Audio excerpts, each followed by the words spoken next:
네, 스몰캡 유망주 소개를 해드리는 시간입니다. 오늘 이 시간은 유한타증권 기업분석팀의 권명준 연구원과 함께하겠습니다. 어서 오세요. 안녕하십니까. 네, 어떤 기업 가지고 오셨어요? 오늘은 대동과 흥국 F&B 두 가지 종목을 가지고 나왔습니다. 네, 대동 한동안 뭐 농기계 테슬라 이렇게 알려졌었던 네, 기업인데 요즘은 어떤지 모르겠네요.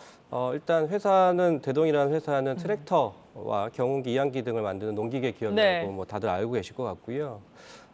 최근 상황보다는 조금 히스토리컬 상황을 먼저 좀 말씀을 드리도록 하겠습니다. 2010년 이후에는 농기계 시장이 국내 같은 경우에는 플랫했기 때문에 성장률이 거의 없었다고 보시면 될 것 같고요. 2017년부터 회사가 변화들이 발생을 하고 있는데 국내 농기계 기업들이 수출이 폭발적으로 늘어났기 때문입니다. 다 늘어난 건 아니고요. 콤바인, 이항기 등은 매출액이 거의 플랫하고요. 트랙터의 매출액이 2017년부터 빠르게 성장하고 있는 모습입니다. 특히 북미, 미국 지역에서 빠른 성장세를 보이고 있는데 2017년 이후에 연간 30% 이상의 성장률을 보이고 있습니다. 이유로는 코로나19 시기에 재택근무가 증가했고요. 취미생활로 농업 관련된 인구가 빠르게 늘어났고요. 그리고 대동 입장에서는 코로나19 시기에 타사와 좀 다르게 마케팅을 굉장히 공격적으로 실시를 했고 성공을 거뒀습니다. 최근에는 원자재 가격 상승이 있었고요. 이에 따라서 제품 가격도 최근에 인상하고 있어서 실질적으로 숫자가 잘 나오고 있는 상황입니다. 마지막으로 하나 더 말씀을 드릴 내용은 회사가 지게차 라인을 가지고 있었는데 네. 지금 최근에 뭐 앞서 말씀드린 대로 트랙터에 대한 수요가 굉장히 폭발적으로 많기 때문에 이 지게차 라인을 트랙터로 전환하는 과정을 하고 있고요. 내년부터는 트랙터의 캐파가 연간 30% 이상 증가하는 모습을 볼 것 같습니다. 네, 그러니까 북미에서도 지금 성장을 하고 있고 국내에서도 좀 괜찮다 이런 말씀이세요? 네, 국내가 아까 말씀드린 대로 예. 시장 자체는 플랫한데요. 반대로 수입하는 수입액 자체는 감소하고 있습니다. 즉 내수화가 이루어지고 있다라고 표현을 할 수 있을 것 같고요. 그래서 대동의 경우에는 2020년, 2021년 10% 넘게 성장을 하고 있습니다.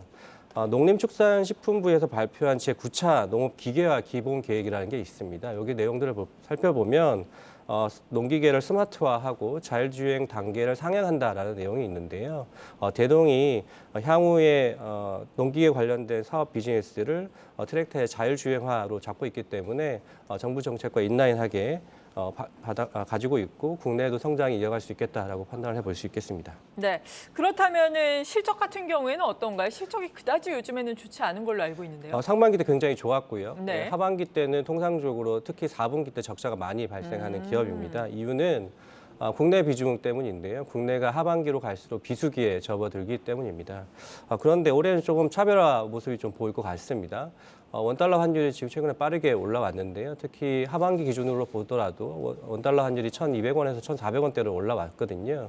회사는 수출 비중이 굉장히 많이 늘어났기 때문에 지금 최근에 한 60%까지 올라왔는데요. 환율 효과에 의해서 4분기 때 대규모 적자에서 올해는 BP 아니면 소규모 적자로 굉장히 큰 폭으로 줄어들 수 있을 것 같고요.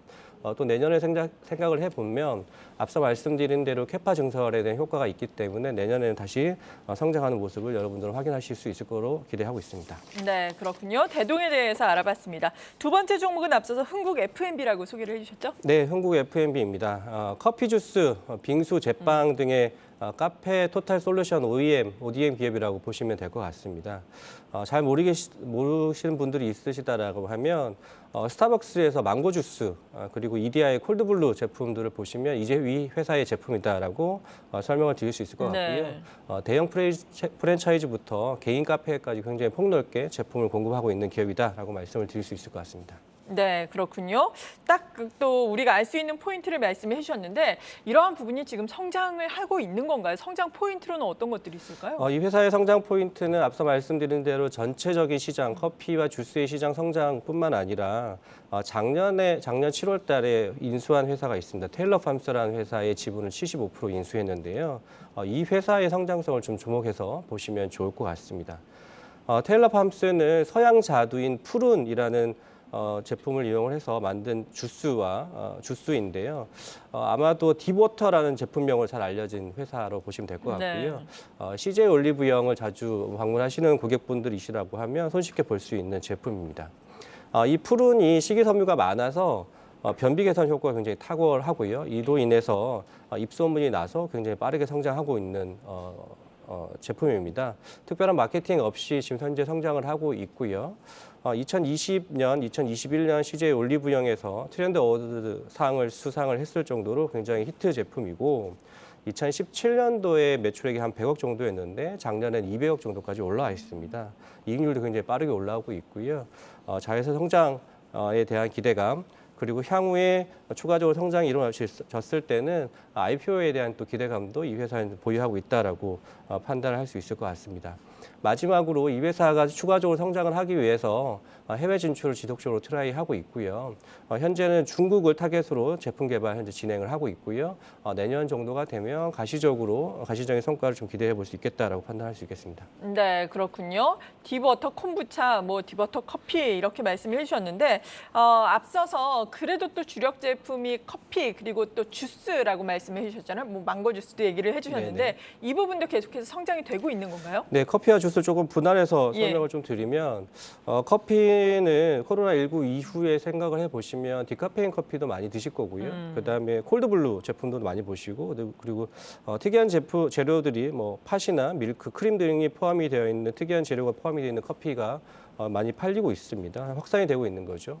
그리고 연령별로 보시면 20, 30대는 대형 프랜차이즈를 선호하지만 40대, 50대 고 연령화 될수록 집 인근에 있는 개인 카페를 선호하시는 경향들이 있거든요. 그래서 이 회사는 아까 말씀드린 대로 폭넓게 제품을 공급을 하고 있기 때문에 성장이 가능하다라고 보여지고 있고요. 주스는 코로나19 시기 전에는 당분에 대한 우려감 때문에 시장이 정체 슬로우 다운 정도였다라고 하면 코로나19 이후에는 비타민 등의 영양소가 많이 포함되어 있다라는 인식 때문에 오히려 더 성장하고 있는 모습을 보여주고 있어서요.